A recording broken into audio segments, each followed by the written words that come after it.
Good morning. With a quorum being present, I call this morning's meeting of the Committee on Small Business to order. Without objection, the chair is authorized to declare recess at any time. First, I want to start off by stating that I have the pleasure of chairing this hearing in place of Chairwoman Velasquez, who is unable to attend. I'd like to note some important requirements. Let me begin by saying that Standing House and committee rules and practice will continue to apply during hybrid proceedings. All members are reminded that they are expected to adhere to these standing rules, including decorum. House regulations require members to be visible through a video connection throughout the proceeding, so please keep your cameras on. Also, please remember to remain muted until you're recognized to minimize background noise. For those members and staff physically present in the committee room today, in accordance with the attending physician's most recent guidance, all members and staff who attend this hybrid markup in person will be required to wear masks in the hearing room. As required by House rules, copies of the measures have been made available to members and the public at least 24 hours in advance. Small businesses are the cornerstones of our communities and have been hit hard throughout the pandemic. It's important that we come together to ensure small businesses across the country have access to SBA programs that will help them thrive. SBA offers a robust entrepreneurial ecosystem that offers free or low-cost counseling and training to small business owners across the country. Whether it's helping to create a business plan, navigating the procurement process, marketing a new product, or identifying trade opportunities, SBA, through its resource partners, offers a wide range of services and helps more than 1 million small business owners every year. These programs have a proven track record of success in assisting America's entrepreneurs and small business owners. Throughout this Congress, we have consistently asked our witnesses, how can we better assist America's small businesses? Are SBA's entrepreneurial development programs working effectively? And how can the committee modernize and expand their reach? We've heard time and time again that SBA's entrepreneurial development programs are vital to small employers, and access to them is pivotal to success. Witnesses also shared that more can be done to expand their reach, particularly in rural and traditionally underserved areas. This committee has taken what we learned to heart and crafted 3 bipartisan bills to strengthen the counseling and training programs at SBA. In addition to those 3 bills, we are considering a bill that would improve access to federal small business compliance guides and a bill that would ensure American small business interests are represented on the global stage. The 5 bills the committee is considering today are H.R. 6445, the Small Business Development Centers Improvement Act of 2022, introduced by Mr. Golden and co-sponsored by Mr. Hagedorn. H.R. 6441, the Women's Business Centers Improvement Act of 2022, introduced by myself and co-sponsored by Ms. Tenney. H.R. 6450, the Score for Small Business Act of 2022, introduced by Ms. Young Kim and co-sponsored by Ms. Craig. H.R. 4877, the One-Stop Shop for Small Business Compliance Act of 2021, introduced by Mr. Delgado and co-sponsored by Ms. Van Dyne. And finally, H.R. 6454, the Small Business Advocacy Improvements Act of 2022, introduced by Ranking Member Lukemeyer and Mr. Carter. I'm proud to be lending my strong support for these 5 bipartisan bills. I want to thank the ranking member and his staff for collaborating on this package. I would also like to thank all our members on both sides of the aisle for their efforts to improve SBA's programs. I would now like to recognize the ranking member, Mr. Lukemeyer, for his opening statement. Good morning, and thank you, Madam Chair, for holding this markup on legislation that I think will continue to put the nation's job creators first. Small businesses in every shape and form continue to feel the devastating effects of strong economic headwinds, from the highest inflation rate in 40 years to supply chain issues to labor shortages that have left the nation with 10.9 million open jobs. Small businesses are facing severe economic conditions. Too often, storefronts and other Main Street businesses have had to reduce hours or change their operations due to these challenges. However, small business owners and their employees are some of the most resilient workers in America. This is apparent through their innovation and risk-taking. These are the characteristics that drive our economy to new heights. These are the factors that support our communities and neighbors. These are the qualities that build our next entrepreneurs. When small business owners are able to plan with certainty and make calculated risks, our nation moves forward. And let me tell you, our nation is not short of great business concepts or ideas that could turn into the next great American product or service. Unfortunately, all too often, the federal government gets in their way. This is why it was a victory for small businesses when the vaccine mandate was halted. Congress must be aware of these federal policies that disadvantage the nation's true job creators. Pro-growth policies work. They put small business owners in charge instead of the federal government. We know we must create a small business environment that fosters expansion, prudent risk-taking, and job growth. At the same time, it is also critical to examine the federal agency that was created to assist and help the nation's small businesses. And that is what we're here today to discuss. The COVID-19 pandemic has ushered in new awareness of Small Business Administration's tools and services. Millions of small businesses now have a better understanding of the SBA.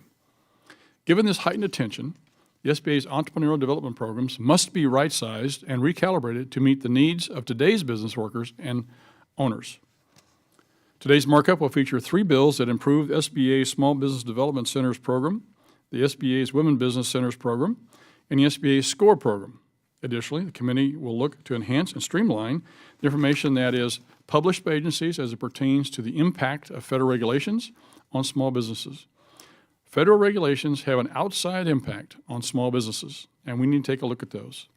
We must work to ensure regulatory red tape is limited, and H.R. 4877 is a step in this direction. Lastly, the committee will examine my bill to bolster the SBA's Independent Office of Advocacy and its role in reporting on international economic matters. Having an independent voice that speaks on behalf of small business is critical to all trade matters. H.R. 6454 will ensure the SBA's Office of Advocacy does just that. Every piece of legislation before us today will work for and on behalf of the nation's small businesses, entrepreneurs, startups, and innovators. These are important reforms that need our attention. I'd like to thank each member for working with their colleagues to address and highlight these matters. Additionally, I'd like to thank the chair for working to advance these bipartisan bills. It is important to remember when small businesses are growing, so is our economy. Before I conclude, I'd like to mention that this committee needs to continue to examine the approximately $1 trillion in COVID relief that flowed to small businesses over the last 2 years. A part of this examination is hearing from administration officials in charge of these programs. Unfortunately, Secretary Yellen, who is required by law to testify before this committee, and thus far, she has refused to do so. She continues to turn her back on small businesses. This cannot be allowed to continue. She is also required by the same law to report this to this committee 2 times this coming year. Will she finally show up? Will she finally do her statutory duty? Who knows? The bottom line is that she needs to finally submit to the law, discontinue her blatant and disregard for the law and this committee.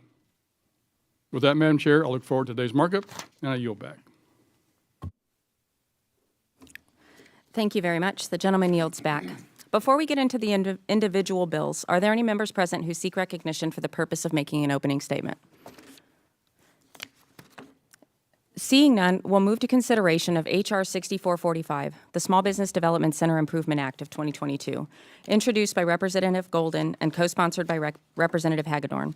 This bill would modernize and improve the Small Business Development Centers program. I would now like to recognize the gentleman from Maine, Mr. Golden, the sponsor of the bill, for an opening statement. Thank you, Madam Chair. Small Business Development Centers, or SBDCs, are SBA's largest resource partner. In Maine, the state's lead SBDC runs 11 outreach locations in my district. Maine's SBDCs have an annual impact that includes advising 2,956 small businesses. The impact that SBDC services have on local business owners shouldn't be underestimated. I've heard from numerous business owners about the great value they have found in SBDC services. Some of them have said things to myself in meetings or to SBDC staff in the district or to my team back home in Maine, things like the following. Risking everything we had to pursue dreams of starting our own business was terrifying, but access to our local SBDC program and advisors gave us tools we needed to persevere over the many hurdles confronting small business startups. We cannot stress enough how invaluable we have found their services to be. Another success story is a veteran-owned Frenchman Bay Oyster Company. The owner, Graham, who I know well, told my staff that his relationship with Maine SBDCs has been irreplaceable. He worked with an SBDC advisor on a business plan and a successful grant application that is helping him to grow his business. As impressive as these stories and statistics are, they represent only a fraction of Maine's 33,500 small businesses. My bipartisan bill, the Small Business Development Centers Improvement Act of 2022, H.R. 6445, will help more small businesses access these services in two ways. First, by clarifying that centers are allowed to market their services, it will address the common feedback I hear that Maine small businesses don't know about the valuable resources that SBDCs provide. Greater awareness of the services available through these programs will allow more small businesses to receive entrepreneurial assistance without imposing any more financial burdens on SBDCs, the SBA, or the taxpayer. Second, it will increase SBDC's capacity and impact by raising their funding authorization by $40 million annually. Along with other provisions in the bill, these changes will help small businesses across the country reach their full potential. I'd like to thank Mr. Hagedorn, the chairwoman, the ranking member, and their staff for their bipartisan work in support of this important program, and I yield back. Thank you. The gentleman yields back. I would now like to recognize the gentleman from Minnesota, Mr. Hagedorn, for an opening statement.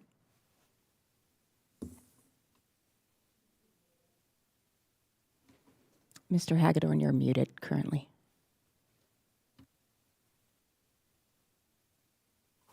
There we How go. about that? Is it better? Sounds good. Okay. Madam Chair, thank you for the opportunity. I appreciate it very much. And it's good to be with everyone on this really a bipartisan day in small business. And that's the way we should be doing our business. And I'm pleased that things are going along that way today. Hey, I want to thank my colleague, Representative Golden, Chairman Golden, for his bipartisan work, and those on the committee that want to help us move along with our small business development centers. This is an important bill that we've been working on for a little while. And let's just face it, over the last 40 years, America's small business development centers have served as a pillar for both emerging entrepreneurs and longtime small business owners alike. I've spoken with many people in my district who have really gotten their start or got a lot of help early on in order to get their businesses going through the small business development centers.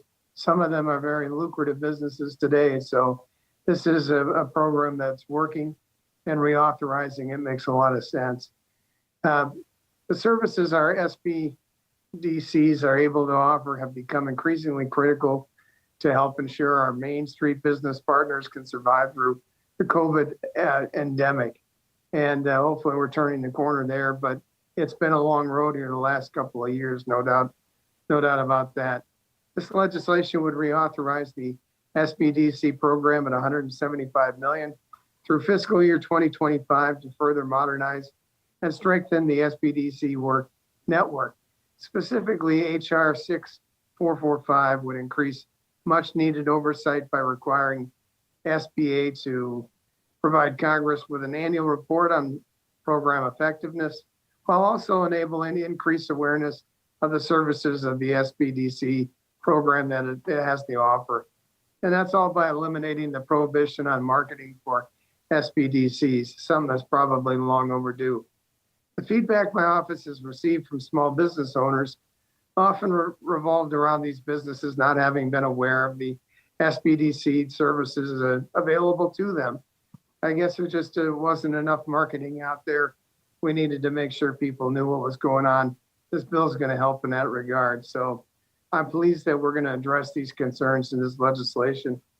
Minnesota's 1st District is home to 2 SBDC locations, the South Central Regional SBDC located at the Rochester Community College and Technical College there. And then, of course, the Southeast Regional SBDC located at Minnesota State University in Mankato. And they have multiple satellite locations across Minnesota, especially southern Minnesota. Our SBDCs have been the lifeline to our small business owners, and in some of the most hopeless and uncertain times, they've helped get them through. It's important that the committee act in bipartisan fashion to ensure these services continue to assist our small businesses in their long-term economic growth. I humbly ask that my colleagues support HR 6445, and I yield back. Thank you. Thank you, Mr. Hagedorn, and it's good to see you. The gentleman yields back. I would now. Are there any other members who wish to be recognized for a statement on HR 6445? I would now like to recognize the ranking member. I'd like to thank the gentleman from Maine, Mr. Golden, and the gentleman from Minnesota, Mr. Hagedorn, for working on this legislation in the 117th Congress. This Congress, the committee has heard from small business development centers, SBDCs, and small businesses who have benefited from SBDC services. Specifically, in March of last year, the Subcommittee on Underserved, Agricultural, and Rural Business Development heard from Minnesota SBDC State Director on the important work SBDCs conduct for small businesses. Small Business Development Centers provide valuable resources to entrepreneurs and throughout the pandemic supported countless small businesses in accessing SBA's COVID-19 relief programs. This important legislation will allow SBDCs to market their services and expand their network. This legislation also ensures SBDC's client information is protected and that cooperation, communication, and collaboration between the SBA and SBC networks is improved. I urge my colleagues to support H.R. 6445 to modernize the SBDC program and ensure that SBDCs can continue their important services for small businesses. With that, Madam Chair, I yield back the balance of my time.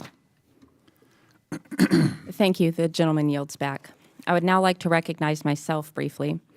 The Small Business Development Centers program is SBA's largest resource partner, delivering vital management and technical assistance through a network of 62 lead centers and nearly 1,000 sub-centers throughout the country. Since the pandemic began, SBDCs have been inundated with a record number of requests for their services. In 2020, SBDCs provided counseling and training to almost 500,000 unique entrepreneurs and small business owners, and helped clients start more than 17,000 small businesses and obtain $8.4 billion in financing, a 70% increase from financing obtained in 2019. First and foremost, this bill would reauthorize the program for 4 years and increase the authorization level to $175 million for each fiscal year. And to increase awareness of SBA's resource partners, the bill would expand the SBDC program's marketing and advertising authority. Finally, this bill, like the other entrepreneurial development bills we're considering today, would require an annual report to ensure the programs are working effectively and aligned with congressional intent. Launching a business is not for the faint of heart. Strengthening the SBDC network will enable SBDCs to continue to provide in-depth business training for aspiring entrepreneurs and small business owners, which in turn will spur local economic development. I want to thank Representative Golden and Representative Hagedorn for their bipartisan work on this bill, and I urge a yes vote. If there's no further discussion, the committee will move on to consideration of H.R. 6445. The clerk will report the bill. H.R. 6445, the Small Business Development Centers. Without objection, H.R. 6445 is considered as read and open for amendment at any point. Does anyone seek recognition to offer an amendment? Seeing none, the question is now on H.R. 6445. All in favor say aye. Aye. All those opposed say no. In the opinion of the chair, the ayes have it, and H.R. 6445 is agreed to. The question now occurs on reporting H.R. 6445 favorably to the House. All those in favor say aye. Aye. Aye. Aye. All those opposed say no. Aye. In the opinion of the chair, the ayes have it. H.R. 6445 is reported to the House. Without objection, the committee staff is authorized to correct punctuation and make other necessary technical corrections and conforming changes. Without objection, members have 2 business days to file additional supplemental, dissenting, and minority views. Our second bill today is H.R. 6441, the Women's Business Center Improvement Act of 2022, introduced by myself and co-sponsored by Congresswoman Tenney. H.R. 6441 would modernize and strengthen the Women's Business Center program. I would now like to recognize the gentlewoman from New York, Ms. Tenney, for an opening statement.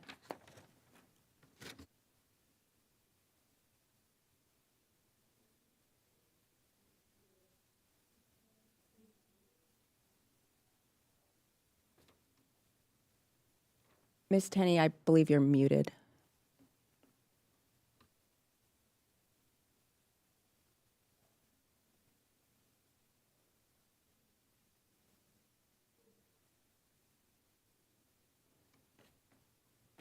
One more try.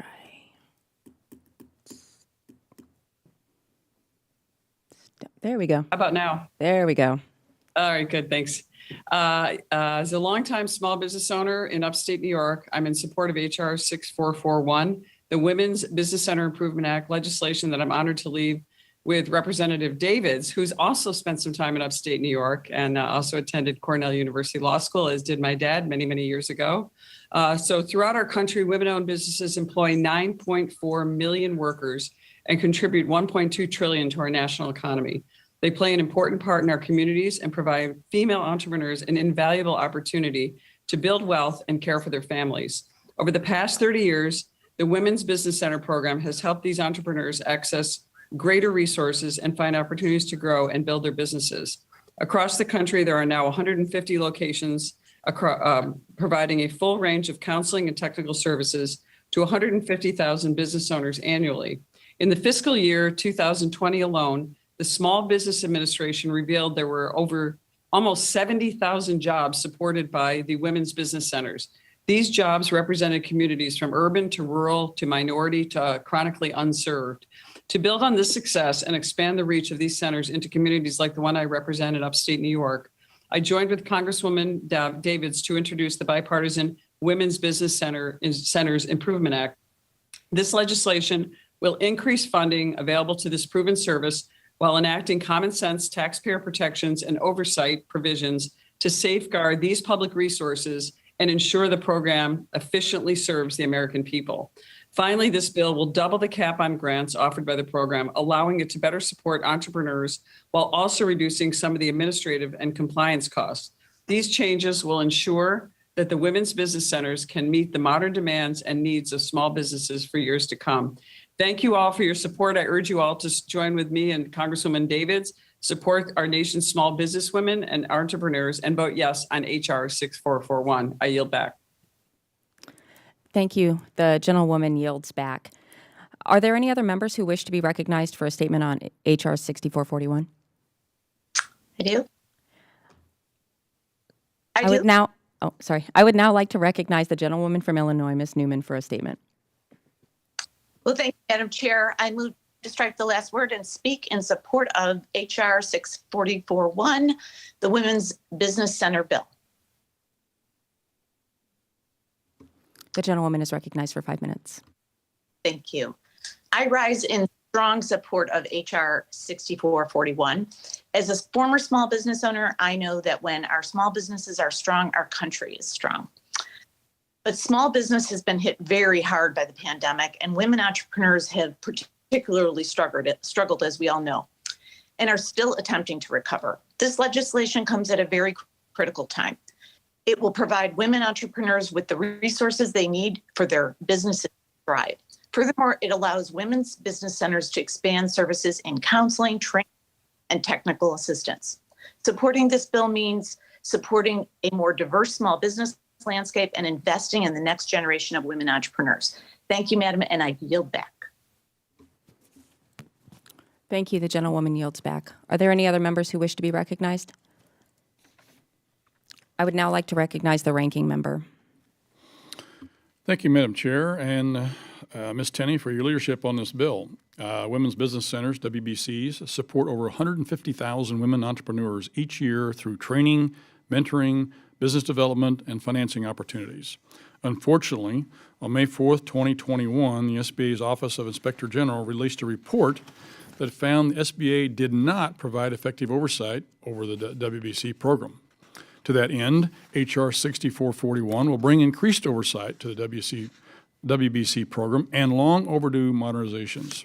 This legislation improves collaboration with SBA's Office of Women's Business Ownership, requires the SBA to develop policies and procedures to reduce the possibility of awarding grants to a WBC that will not remain in compliance with the program, and requires an annual report to Congress to measure the effectiveness of the WBC program. I urge my colleagues to support HR 6441, and with that, Madam Chair, I yield back.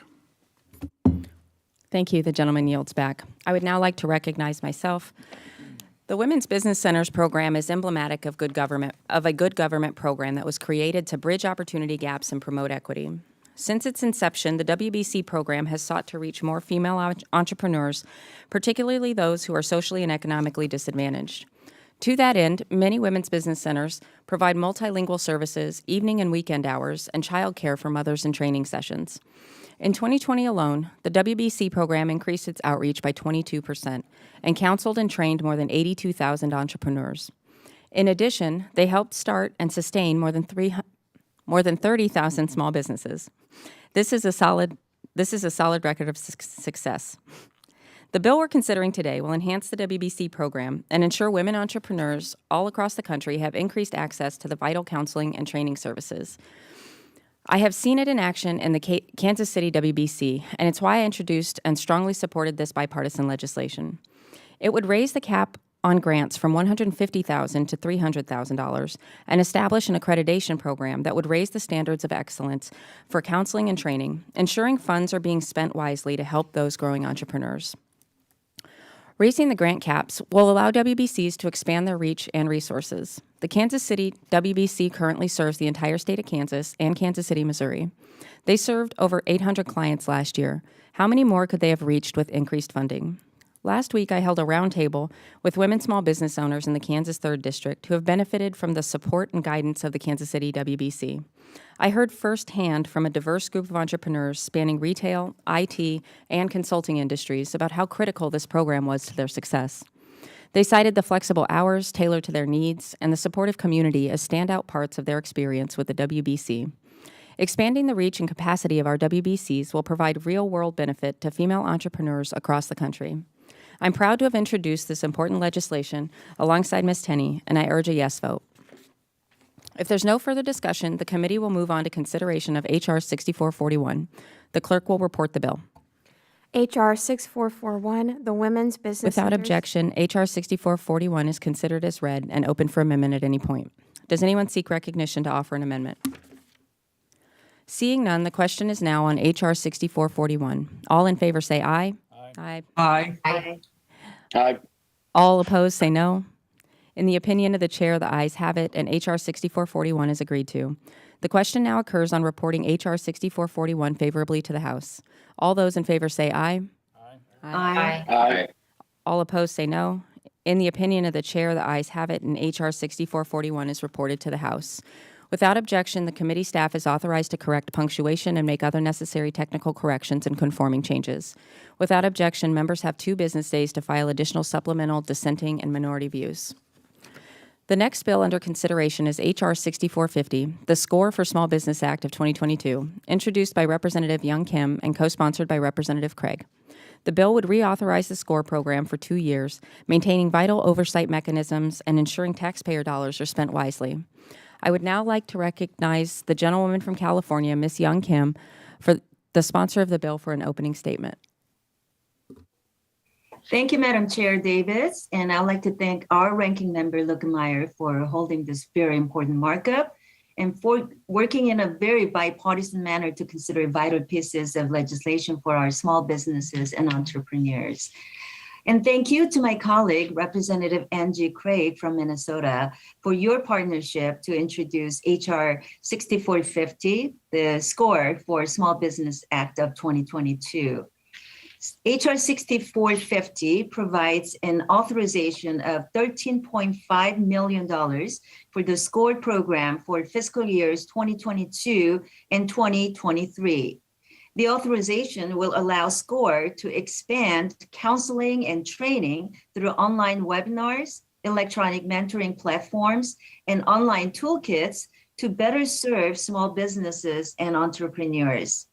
Additionally, the legislation would implement oversight mechanisms to better protect taxpayers' dollars by requiring the SBA to conduct a financial review of the program every 2 years and improving protections for our whistleblowers.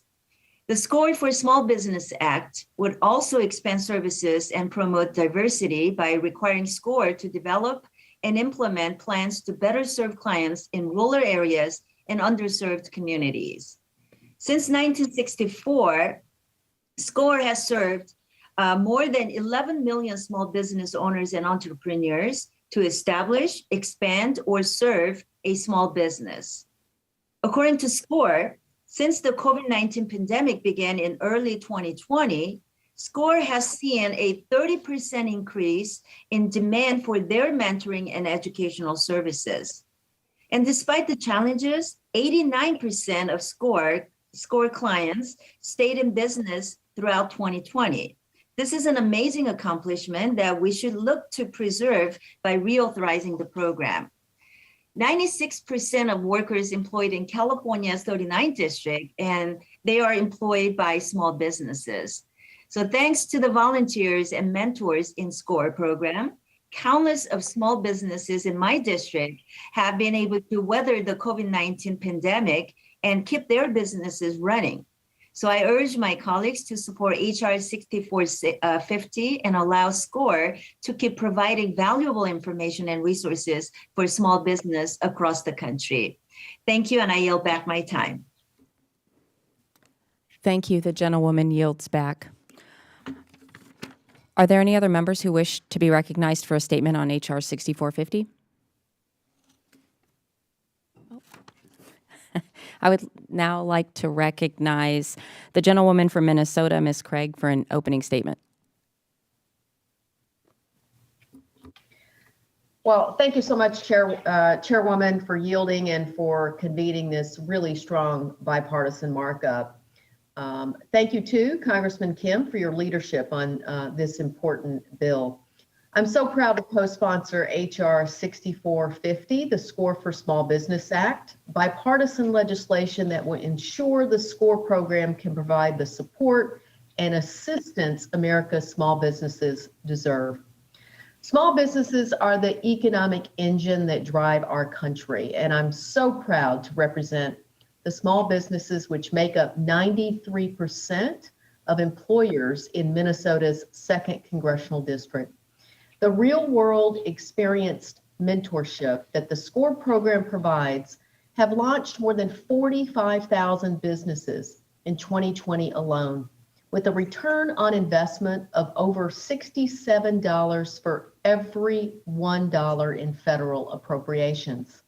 Back home in my district, SCORE South Metro has been hard at work mentoring more than 100 Minnesotans who need help opening a new business or learning how to get their idea off the ground. SCORE can be an incredible resource for entrepreneurs all across the country, but there's no doubt that there's room for improvement, especially when it comes to their service of rural and underserved communities, as noted by a recent Inspector General report. And those improvements are exactly what our legislation seeks to provide. I know small businesses in my district and in rural communities across the country will benefit from the programmatic improvements this bill makes. I thank the Chairwoman for advancing the bill today and urge my colleagues to support this legislation. And with that, thank you. I yield back. Thank you. The gentlewoman yields back. Are there any other members who wish to be recognized for a statement on HR 6450? I would now like to recognize the ranking member, Mr. Lukemeyer. Thank you, Madam Chair, and thank Ms. Kim and Ms. Craig for your fine work on this legislation. Congresswoman Kim, I know, is a great advocate for small businesses and their resource partners, and I appreciate her work on this legislation to reauthorize the SCORE program and add new programs, safeguards, data standards, and reporting requirements. SCORE is the largest network of free volunteer small business mentors and provides entrepreneurs with trainings on starting a business, succession planning, and management, finance, and marketing tools. I'm confident that the provisions of this bill will support small businesses, improve the SBA's and Congress's oversight of the SCORE program, and ensure the integrity of the SCORE Association is restored and maintained. I urge my colleagues to support H.R. 6450, and with that, Madam Chair, I yield back. Thank you. The gentleman yields back. I would now like to recognize myself briefly. SBA's SCORE program is the nation's largest network of volunteer business mentors. Since 1964, they have provided education and mentorship to over 11 million entrepreneurs. With 250 chapters and 10,000 volunteers nationwide, SCORE is well positioned to provide virtual and face-to-face counseling to entrepreneurs throughout the country. As we know, the SCORE program has experienced some oversight challenges in the past. This bill reflects the immense work the new leadership at SCORE has done to resolve outstanding recommendations of the Office of Inspector General. This bill reflects the committee's oversight efforts and ensures the steps SCORE has taken to restore integrity, accounting, and performance standards are carried into the future. Today's bill is a culmination of bipartisan work to strengthen the SCORE program and ensure its efficient operation on behalf of America's small business community. Thank you to both Ms. Young Kim and Ms. Angie Craig for your bipartisan commitment to modernize and improve the SCORE program. I urge a yes vote. If there's no further discussion, the committee will move on to consideration of H.R. 6450. The clerk will report the title. H.R. 6450, the SCORE for small Without business. objection, H.R. 6450 is considered read and open for amendment at any point. Does anyone seek recognition to offer an amendment? Seeing none, the question is now on H.R. 6450. All in favor say aye. Aye. Aye. All opposed say no. In the opinion of the chair, the ayes have it, and H.R. 6450 is agreed to. The question now occurs on reporting H.R. 6450 favorably to the House. All those in favor say aye. Aye. Aye. All those opposed say no. In the opinion of the chair, the ayes have it, and H.R. 6450 is reported to the House. Without objection, the committee staff is authorized to correct punctuation and make other necessary technical corrections and conforming changes. Without objection, members have 2 business days to file additional supplemental dissenting and minority views. We will now consider H.R. 4877, the One Stop Shop for Small Business Compliance Act of 2021, introduced by Congressman Delgado and co-sponsored by Congresswoman Van Dyne. H.R. 4877 would require the Office of the National Ombudsman to create and maintain a centralized website with hyperlinks to small business compliance guides and related points of contact for each federal agency. Doing so makes it easier for small businesses to comply with federal regulations. I would now like to recognize the gentleman from New York, Mr. Delgado, the sponsor of the bill, for an opening statement. Thank you, Chairwoman and Ranking Member. Appreciate the opportunity to speak in support of my bipartisan bill, the One Stop Shop for Small Business Compliance Act. I introduced this legislation with my colleague, Congresswoman Van Dyne, who's also a member of this committee. I want to thank her for her partnership on this bill. Since 2002, Congress has required federal agencies to publish small business compliance guides to assist small business owners in navigating onerous federal regulations. But for the past 2 decades, these guides have been housed in various places across different agency websites, making it very, very difficult for small business owners to find and utilize them. Our legislation, the One Stop Shop for Small Business Compliance Act, would require the Small Business Administration to create a centralized website that houses all of these compliance guides, in turn, creating a one-stop shop for small business owners. Our bill would also require the SBA website to list contact information for the appropriate agency staff who can provide regulatory assistance to small businesses. By making these guides and agency contact information more accessible, we can help small business owners, many of whom often lack the resources to hire staff to focus on compliance issues. While the small business owners continue to navigate the effects of the COVID-19 pandemic on their business, they should not also have to navigate a maze of government websites just to find the very resources meant to help them in the first place. Our bill helps to cut the red tape, lowers the cost of complying with regulations, and makes life simpler for our small business owners. I know for the 27,000 small business owners, including self-employed in my district, it will make a big difference. With that in mind, I want to thank the Chairwoman for including our bill in the markup today, and I urge the committee to join me on supporting this common sense bipartisan legislation. I yield back the balance of my time. Thank you. The gentleman yields back. I would now like to recognize the gentlewoman from Texas, Ms. Van Dyne, for an opening statement. Thank you very much, Madam Chair, who, by the way, until today, even though we shared an entire season of softball, I never knew that you were a fellow Cornellian either. So on this very small panel, we got 3 of us, including Congressman Muser. Go Big Red. Small world. But I want to thank you and Ranking Member Lugemeyer for holding this markup and including this critical bill for reducing red tape for small business owners. I want to thank my colleague, the gentleman from New York, Mr. Delgado, for his leadership on this bill, the One Stop Shop for Small Business Compliance Act.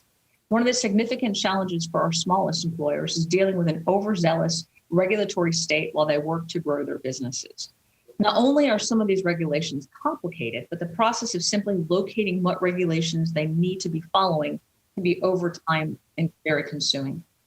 This bill would solve this problem by creating one centralized website for small business owners to access resources and compliance guides for certain federal regulations. Our entrepreneurs must spend more time on their business and less time sifting through federal regulations, especially during this challenging environment for many small businesses. I'm proud to partner with Representative Delgado on this bill and look forward to continued work together. I urge my colleagues to offer their support, and I yield back.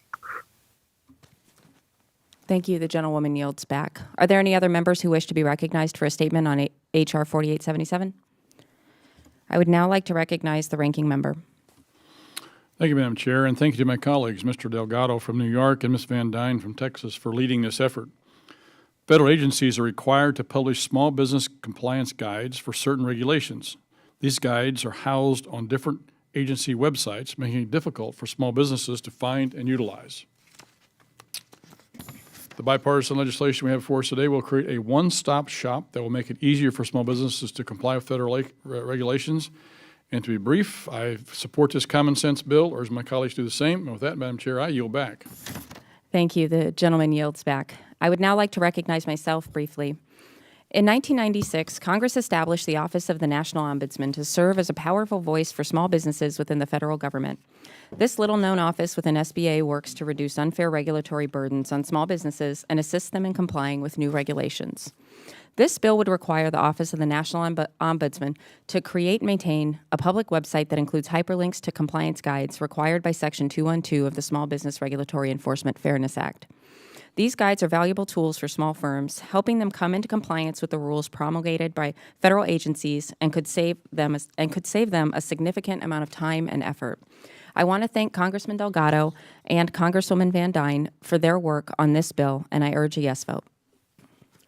If there's no further discussion, the committee will move on to consideration of H.R. 4877. The clerk will report the bill. H.R. 4877, the one-stop Without shop. objection, H.R. 4877 is considered as read and open for amendment at any point. Does anyone seek recognition to offer an amendment? Seeing none, the question is now on H.R. 4877. All in favor say aye. Aye. Aye. All opposed say no. In the opinion of the chair, the ayes have it, and H.R. 4877 is agreed to. The question now occurs on reporting H.R. 4877 favorably to the House. All those in favor say aye. Aye. Aye. All opposed say no. In the opinion of the chair, the ayes have it, and H.R. 4877 is reported to the House. Without objection, the committee staff is authorized to correct punctuation and make other necessary technical corrections and conforming changes. Without objection, members have 2 business days to file additional supplemental and dissenting minority views. We will now take up the final bill on the agenda, H.R. 6454, the Small Business Advocacy Improvements Act of 2022, introduced by Ranking Member Lukemeyer and co-sponsored by Congressman Carter. H.R. 6454 clarifies that SBA's Office of Advocacy has the authority to examine international data, represent small business interests in international discussions, particularly in trade negotiations. I would now like to recognize the gentleman from Missouri, Ranking Member Lukemeyer, the sponsor of the bill, for an opening statement. Thank you, Madam Chair. Appreciate your willingness to bring this up this morning, and appreciate my co-sponsor, Representative Carter. SBA's Office of Advocacy is a critically important group that operates independently and solely on behalf of the nation's small businesses. While it produces research and statistics on the state of small business and our economy as a whole at the national, state, and congressional level, it also monitors federal agency compliance with regulatory matters.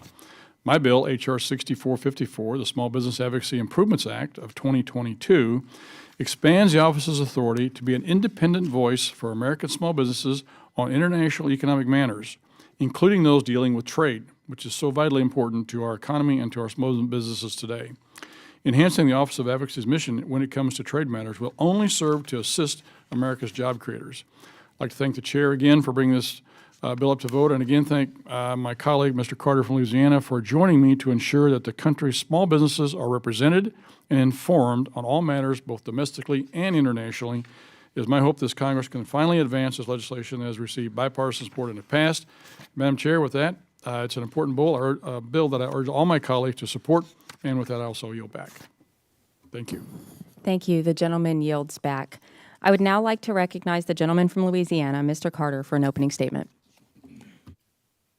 Madam Chair, thank you very much for this opportunity. Ranking Member Lukemeyer, it is an honor to co-lead this bill with you. I'm proud to advance this bipartisan bill that makes clear that the U.S. Small Business Administration, SBA Office of Advocacy, has the authority to examine international economic data and represent small businesses' interest in international discussions, particularly in trade negotiations. Small businesses are the backbone of our American economy, and we need to lift them up at every possible opportunity.